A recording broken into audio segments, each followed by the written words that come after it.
बजली कड़कती है, बरसात गरजती है। एक जर्जर हवेली के भीतर 3 मित्रियां हताश बैठी हैं। उनका चेहरा डर से सफेद पड़ गया है। हवा ठंडी हो जाती है और एक अदृश्य हाथ मोमबत्ती बुझा देता है। एक फुसफुसाहट कमरे में गूंजती है। तुमने मेरी चेतावनी को नजरअंदाज किया, अब तुम मेरी शिकार हो।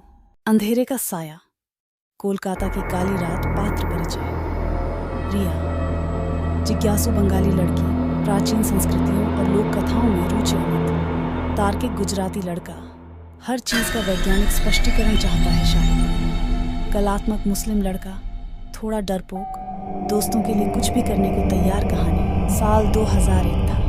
कोलकाता में इतिहास और रहस्यमयी कहानियों से भरा शहर। 3 कॉलेज के दोस्त, रिया, अमित और शाहिद, रोमांचक छुट्टी की तलाश में थे। सुंदरबन के जंगल, जहां रहस्यमयी कहानियां पेड़ों की तरह घनी थीं, उन्हें बुला रहे थे।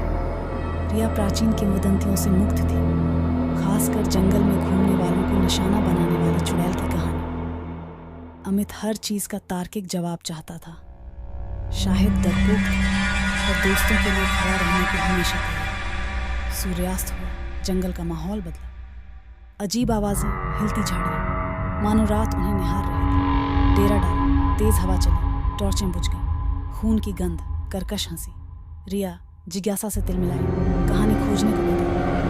अमित डर से जगा, तर्क खोजता रहा। शाहिद भयभीत, पर हार मानने को तैयार नहीं। फिर अचानक शाहिद गायब हो गया। उसे ढूंढते हुए रिया और अमित ने एक रहस्यमयी मंदिर देखा, जहां मंद प्रकाश जल रहा था। अंदर एक बूढ़ी औरत अजीब भाषा में मंत्र जप रही थी। शाहिद बंधक, उसकी छाया चुड़ैल को देने की कोशिश। रिया चुड़ैल से इनकार करती रही।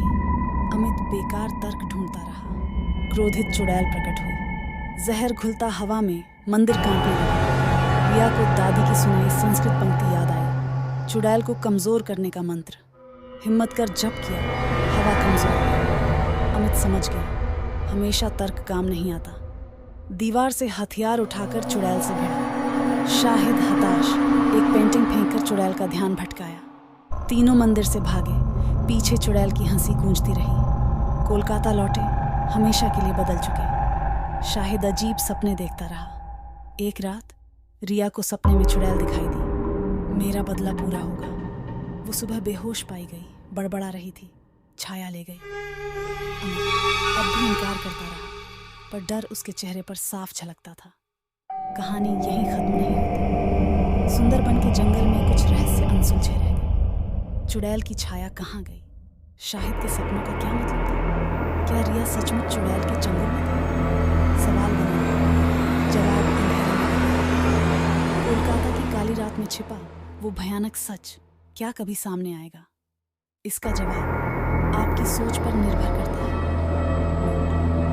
कहानी को डरावना बनाने के लिए वातावरण का वर्णन और मनोवैज्ञानिक तत्वों का इस्तेमाल किया गया है। पात्रों की पृष्ठभूमि और कमजोरियों को कहानी में शामिल किया गया। कहानी को खुला अंत दिया गया।